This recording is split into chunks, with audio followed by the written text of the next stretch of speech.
It's a very important question because when people just hear about traveling, the first thing that comes to their head is expense. Yeah. Yeah. So how do you manage that, especially like you guys are going crazy? Today you're here, tomorrow you're here, and I know like, you know, the name of your Instagram is Luxury Travels, right? Yeah. Do you change the name when you go to a different country? You put the name of the country first? Yeah, we would need to so that people know where we are located. Oh, okay. Yeah. So now, currently, right now, it's Kenya Luxury Travels. And we'll be here for about 3 months. So hopefully Kenya likes us, we'll stay longer. That fits in a lot with what I do. So one of our main clients for videography and photography is the tourism industry and hotels and resorts, where we do photography and videography for resorts and tourism boards and and then I was going to say something, but I completely forgot. Oh, is it about how I said like people? Once people hear like travel, people are like, okay, how am I gonna the finances? Travel? That's such a good question. Well, you see, it's all about budgeting. Actually, you'd be so surprised with how much money we actually spend.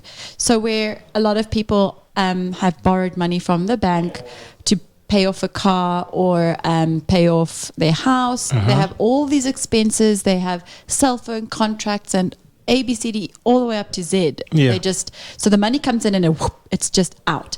We have zero debt. And it's not because we're from wealthy families. It's actually because when we started our travels, we literally, if we couldn't afford it with cash, we did not buy it. We stayed at places that we could afford. We wouldn't borrow money to How much travel. did we leave with? I think when we first left? We had less than $2,000 between the both of us. That's impossible. And we traveled full time. I mean, like that's how much we had when we left. And when you left, when we left South Africa to go to China, and we had to, when we arrived, we had to buy that. We had to, you have to pay 3 months advance rent in advance. Yeah. So you can imagine, like while we were there, those first few months, we really were struggling financially because all of our money just went to rent, and now it's the buses. But instead of borrowing money, we would walk instead of take the bus, or we would do something like that. We wouldn't buy clothes.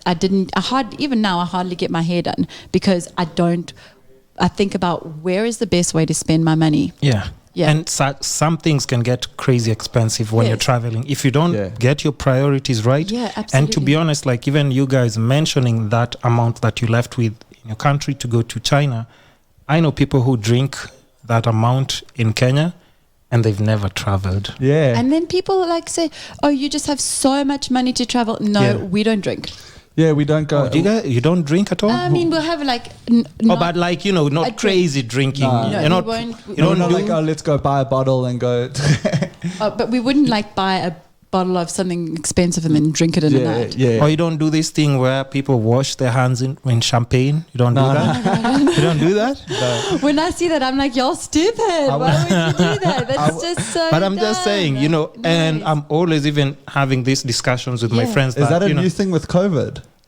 I mean, no, they're not using it as sanitizer. That's what you're saying. No, it's got a high percentage of alcohol. But I'm just saying, some people can choose to be like, it can be a bit reckless on social media, and now it makes people think like, oh no, I can't achieve this, I can't travel here. But in most cases, like you guys have said, flights, even in some places, I hear like, even moving around, like, is it Southeast Asia? I hear it's super affordable. Very affordable. It's super affordable. I mean, just the other day, I was showing someone from Uganda. I was like, okay, Africa is so expensive. Look at this place. This is in Bali. 5-star high-end luxury swimming pool, private swimming pool. Yeah. Amazing. $27 a night. 27. I'll show a place for $27 in Nairobi. Yeah. I mean, listen. First of all, you need proper fumigation after you stay there for yourself also. Exactly. Exactly. So if you think about it, like even I'm always telling people, we pay way too much. If you pay attention to the internet, there are places you can and you have options. You can always cut a budget and still have a good time. And then the other thing is, we don't have an apartment or a house. So we're not paying. When we're staying at a hotel, sometimes we're working with them, but other times, instead of paying rent, we're paying hotel accommodation. So Done. it's Easy. when you're moving to such places, do you strike like a brand deal or a partnership kind of thing? Do you send your proposals? Sometimes, yeah. Sometimes, but then other times we just need a break, like a weekend or whatever, Yeah. and then we'll just pay for the hotel. Yeah. And like I just said, we're not paying for an apartment, so therefore it's pretty affordable to stay at a hotel. Do you have any brand deals going on, like partnerships? We do actually. We have Yes. we have 3 coming up, which is quite exciting. Do you want to mention them or? Yeah, why Yeah, not? They're that's really fine. nice. We're working in we're talking about the resorts. Yeah, Palm. We're working at Southern Palms in, I think that's in Bamburi, and then no, maybe that's not. And then we're working another one called Bamburi. I don't even know exactly what. The one's above Mombasa and one's below. Yeah. We're like the worst people for them. And like, why? So we work at Bamburi hotels and resorts, and then Southern Palms. Do you know of them? I've heard of them, and I think Diani, not Diani. Because I used to say Diana. So it's even saying Diani is a lot of improvement than what I was saying. Yeah, and something interesting that I'll notice. We'll get back to this. Something interesting, like I've noticed about you guys, like you're so interested in just learning all these languages. I'm not interested in learning any foreign language because I find it just too strenuous. So even for you guys to try do the songs on TikTok or just learn, like that's crazy. I know it takes a lot. I find that so much in music, especially in music, it defines like a culture, like even that what's happening. So I feel like the places that we go visit, we don't just go to a place for a week, as we said, and stay at like a resort. And then we like to embrace the culture. And I think music is such an important way. Music and food. Music and food is normally what defines a culture. And language. Yeah, but the music is with the language. Yeah. That's right. Yeah. Okay, so another quick test. Yeah. Oh my gosh. Another quick one. Okay. Super easy. Okay. You guys have done it before on your TikTok. I'm nervous. Oh my gosh. No, I feel like it's for me. This is the easiest cause. This is the first thing you learn in nursery school. Oh, it's for you. You're counting. Is it the counting? So count 1 to 10 in Swahili. I'm so good at it now. Hey, there's only one way to prove it. Moja, mbili, tatu, nne, tano, sita, saba, nane, tisa, kumi. Oh, wow.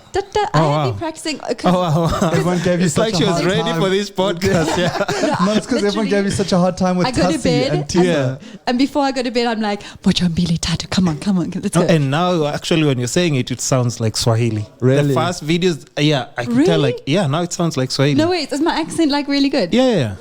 We had one of the songs that I sang. Yeah. I got told that I sound like I'm singing in a South African language. And I was like, wow, that's not just sing the song. Yeah. You brought this on yourself. No, I forgot it. It's like, no. Which one? See, I need to know how to start it. How do you start it again? I mean, I don't know. I didn't sing it. You can start. I don't know which one you're talking about because I know which song it is. Polisi wa matatu. Watu watatu wakuogopa Nairobi ni polisi. Yeah, but when you say it, it sounds like a totally different song to mine. No, it's because I can't remember the tune, but I know the song. So shout outs to Major, of course, because that song is booming on TikTok. Yeah. Oh no, It's a good that's one. horrible. I don't know. That's not Swahili. Is took he his song and you just Is he ruined it. polisi wa matatu? I don't know. I think it's. You took his song and you ruined it. I think it's like a remix. You made me forget the song. That's how horrible it is. No, but we'll get back to it because that's a really nice song and It is. It's a and nice even song. how you guys executed it on TikTok. That was like, her okay, part this was is so interesting. easy. My part was so long. Oh, so you remember your part? I'm a quickie. No, that's No. Another